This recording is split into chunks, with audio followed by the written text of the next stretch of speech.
There's a common expression that Jewish people use when they find out that there is a simcha, that there's something good on its way. So for example, a lady comes to you and says, I'm pregnant, I'm expecting a child.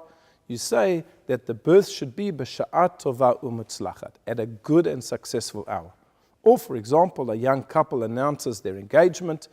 You say to them, well, you should go to the chuppah, you should go to the marriage canopy b'sha'at tova u'mutzlachat, at a good and successful hour.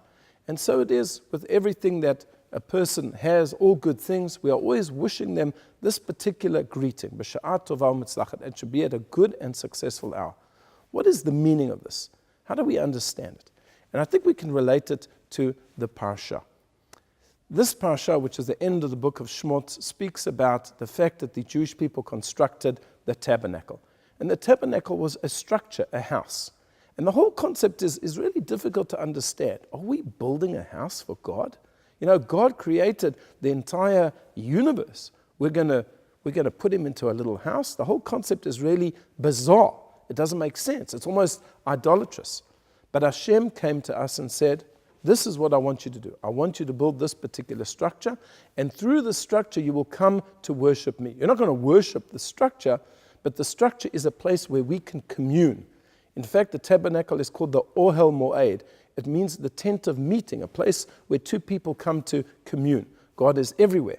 But his Shekhinah, his resting place, is felt in a much more concentrated way in the Mishkan, in the tabernacle. So he comes to them and he tells them exactly how to make it. And we know that the tabernacle is really the answer to the golden calf. Because when Moses was on the mountain, the Jewish people became impatient. What's happened to Moshe? Has he died on the mountain? Who's going to lead us? And they came up with this representation, this physical representation of something that they were going to serve. Did this mean that they didn't believe in God? No, they did believe in God, but they felt that they needed something physical to hold on to.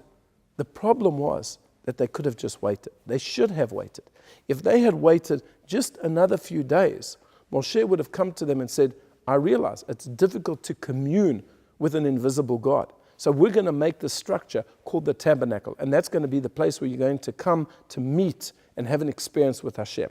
But they pushed the envelope. They were impatient. They didn't wait. So they came up with their own design and their own scheme of what this physical representation would be, and it was completely and utterly wrong because it wasn't sanctioned by God.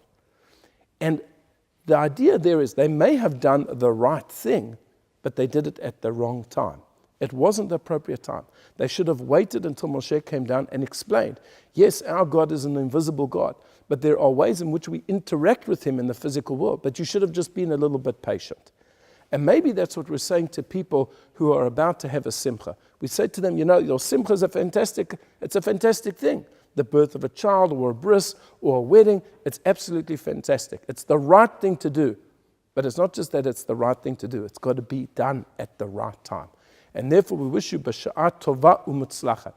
It should be at the right time, at a good time, and it should be successful. It's not just about doing the right thing, but doing the right thing at the right time. I wish you a Shabbat Shalom.